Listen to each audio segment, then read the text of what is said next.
Salut les amis, salut tout le monde et bienvenue une fois de plus sur votre chaîne d'information préférée, Clop Info. Aujourd'hui, nous analysons une situation politique majeure du côté de la Côte d'Ivoire. Le retour en puissance de Laurent Gbagbo sur la scène politique et ce que cela signifie pour Alassane Ouattara, notamment en vue des futures échéances électorales. Une dynamique qui pourrait bien redistribuer les cartes du paysage politique ivoirien. Alassane Ouattara, président de la République de Côte d'Ivoire depuis 2011, a longtemps dominé la scène politique ivoirienne, notamment après la crise post-électorale de 2010 à 2011. Cependant, à l'approche des prochaines élections, de nouveaux défis se profilent à l'horizon et l'un des plus grands défis d'Alassane Ouattara en ce moment est bel et bien le retour actif de l'ancien président Laurent Gbagbo. Après son acquittement par la Cour pénale internationale, Laurent Gbagbo est rentré en Côte d'Ivoire en 2021. Depuis, il n'a cessé de regagner en popularité avec son nouveau parti politique, le PPACI, et son image de leader proche du peuple. Laurent Gbagbo bénéficie aujourd'hui d'un soutien populaire croissant, en particulier parmi les classes populaires et les partis plus jeunes.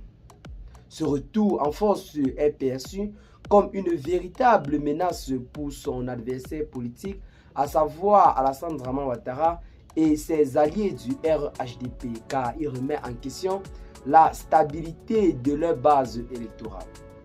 De plus, le discours de Laurent Gbagbo centré sur la réconciliation nationale et la souveraineté trouve un écho important dans un contexte où une partie de la population critique certains manquements du pouvoir actuel.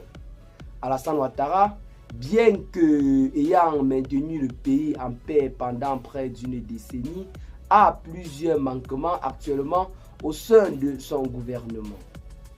Après plus d'une décennie à la tête de l'État de Côte d'Ivoire, plusieurs critiques s'élèvent contre certaines de ses politiques. Si une alliance entre Laurent Gbagbo et Guillaume Soro est scellée, cela pourrait constituer un véritable obstacle pour Alassane Ouattara pour les futures échéances électorales. Bien que le gouvernement ait obtenu des avancées économiques majeures, le pays reste toujours véritablement très menacé sur plusieurs plans, notamment du côté de la réconciliation ainsi que la prise en compte de toutes les classes sociales.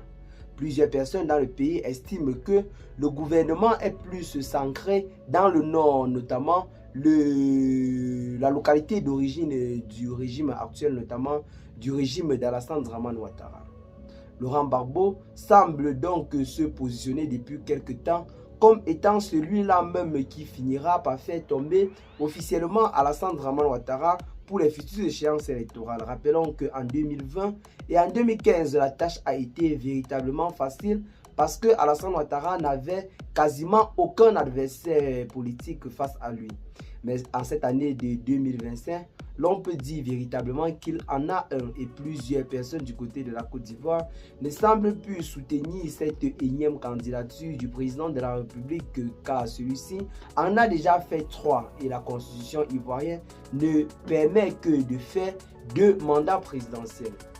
Donc, un 4e mandat du président de la République, Alassane Ouattara, se constitue comme un véritable passage en force qui pourrait le coûter très cher pour les futures échéances électorales. Et bien les amis, qu'est-ce que vous en pensez pour ce qui est de cette nouvelle note d'information? Partagez massivement la vidéo aux amis si vous l'avez trouvée intéressante. Abonnez-vous à la chaîne si ce n'est pas encore fait.